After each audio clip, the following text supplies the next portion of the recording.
sector clearly shows you that they've been prioritized. Since day one, health has been prioritized. Health, security, pivotal, vital, crucial sectors. And then she says, she also encourages Ugandans to continue, by the way, maintaining social distancing, COVID-19. Now, Persis Namuganza, on the other hand, State Minister for Lands in charge of housing, says, very surprising, that the whole sector has not received any allocation. It's worrying, surprising it does look like, not so. And I did mention before the break, by the way, that in March, the State Minister for Gender and Social Development said they receive less money, less allocation of funds, and yet the sectors are very vital. I believe every person, every minister would want to lobby for their sector. And then for the Persis Namuganza side is, we don't receive any money. It's quite absurd. And she says she has already sent in her complaints since she came into the office. She's new in that office, by the way, but she feels that is improper or unfair treatment. Let's have a look at the SMB. No comment. Good morning. Zero allocation. Imagine such an important sector has zero allocation. We had wanted some money to go to national housing because that's a company where government, we have put our shares as government, and we had allocated 30 billions. All of a sudden, the Minister of Finance removed it, and they really said it is the issue of Libyan company because we have not solved that legal issue. But even without that, I think having a ministry with a zero allocation, then that ministry is what is it for? Because it's like useless not being there. And you know, it's in our manifesto of providing affordable and decent houses. We are talking about social houses, which is in our manifesto, 2 manifestos so far. The other one of 2011 it had. Even this manifesto has the issue of housing, which we have not tackled at all. So I think as a new minister in the docket, I have to take it before my colleagues, and we must make a solution because we must find a solution for this. We cannot continue like this, having ministries that exist and their budget is zero. So what are they for? It has set out 2 priorities. And the 2 priorities are the parish development model to enhance household income and get the 39% households out of poverty. And number 2 is enhancing salaries for scientists and health workers. So when you talk about scientists and health workers, that is the health sector.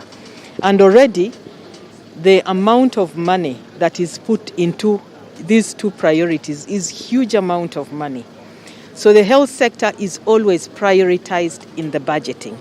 But also don't forget that in the last 2 years, government has invested a lot in the health sector. And that is why I was saying systems for resilience have been put in place to ensure that whatever outbreak we get, it may not be COVID, it may be any other outbreak, we are able to handle. And to ensure that whatever output that is there is of a benefit to the Ugandans. The health minister says the health sector has always been prioritized, and I think we can all agree, since even COVID-19 2020, all the recovery packages, recovery funds were fast going into the health sector donations, which is quite important for you to note that is where we as a country have reached in terms of that. When you look at most of the key sectors that are actually prioritized, we have health, we've got security, key sectors. We've got how am I forgetting that? Because education is also very pivotal. And other sectors that are coming in from there that receive different allocations and all that.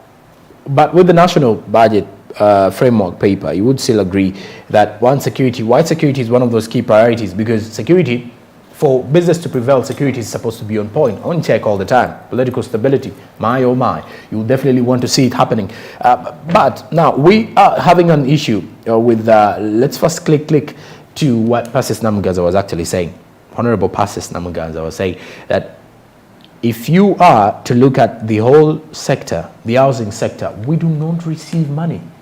And if I'm not receiving money and we want to have good households or proper households, for Ugandans, then you would definitely wish for the government to at least look at our sector and allocate these funds there. And that is how we're actually seeing this happening in the long run, and how things are coming in from that situation. Let me get back to the press review. Here. New Vision. Now, New Vision, like I said, was mentioning something to do with how Uganda's tea can benefit from fair trade, or how Uganda can benefit from fair trade. And they've actually highlighted something here, some of the sectors of tea prices that dropped from $3.5 to $2. As if you're to look at these 3.6% of Uganda's export earnings over the last 5 years, that is tea, which is actually employing over 80,000 farming households. Still, though, over 200,000 hectares are suitable for tea production in Uganda. And as a matter of fact, over 150,000 skilled and unskilled workers are supported with tea. And still following up on that, you can try to look at situations here. There are also untapped potential that, according to estimates, about 200,000 hectares are suitable for tea production in Uganda. But only 28,000, that is about 14%, are utilized by both smallholder and estate farmers. And in addition, if you look at this, between 2013 and 17, Uganda's tea exports have stagnated at an average of 55,536 metric tons, according to data that was published prior this situation. Now, from the Uganda Tea Association chairperson, he believes that why Uganda is actually failing to gain from the tea subsector is that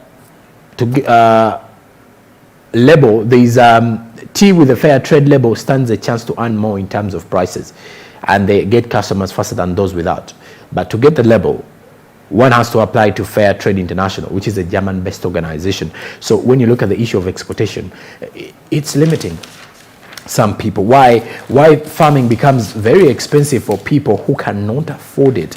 And yet back in the time, farming was a pleasure for almost every household that would do things. Now, also back to the Daily Monitors, we're summing up with this particular segment. Government resurrects compulsory land acquisition bill, according to the Daily Monitor. And in between the line here is that a section of the public opposes the bill, warning that it is a government ploy to grab people's land. So the government is set to reintroduce a controversial land acquisition bill that, among others, seeks to enable compulsory land acquisition for strategic government development projects. The bill is among the 62 proposed legislations that were presented by President Museveni during the State of the Nation address a day back, Tuesday. And according to the Ministry of Lands, the object of the draft bill is to allow the government to acquire land for timely implementation.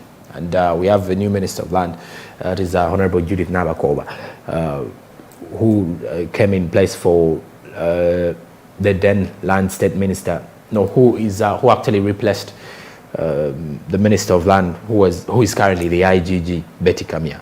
Betty Kamya had replaced Ida Nantaba, if I'm to break down some of those. But fast forward to this particular one, is that the government has resurrected the emotive land acquisition bills. So other inclusions have seen that the draft bill, according to sources in the Attorney General's chambers, will also provide full resettlement and relocation packages as opposed to compensation. So the government will also table the Land Act Amendment Bill 2022. Now, this amendment bill seeks to, among others, provide and address issues regarding land, including the rampant eviction of Bibanja holders and reorganizing the current land tenure systems in Uganda. And that is how we can definitely have for the morning. Anyway, with that said and put aside, we're done with the SMB press review. Coming up shortly, Andrew Berije on ground. It is Heroes Day. I don't know who your hero is, by the way. Mine have got a lot of unsung heroes. To be honest with you, if I'm to look through, I will mention family, I'll mention mother, father, sisters, relatives, siblings, spouse, and everybody that is actually close to me. And I will clearly tell you those are the unsung heroes that I say. But also, I would say my workmates and everybody that has been able to put a finger or two in the journey of my life, and pushing me to greater heights is definitely a hero to me. It's a Heroes Day, and we're continuing with the third hour of the show after the break with Andrew Barige on ground, and he's going to give us public views or people's opinions on who their heroes are. Is it even worthy celebrating Heroes Day in the country today? Who are those heroes in Uganda's economy? Do you have them? What other people say? So stick around into the third hour. We've got also the topic of discussion. A lot is coming your way. Good morning.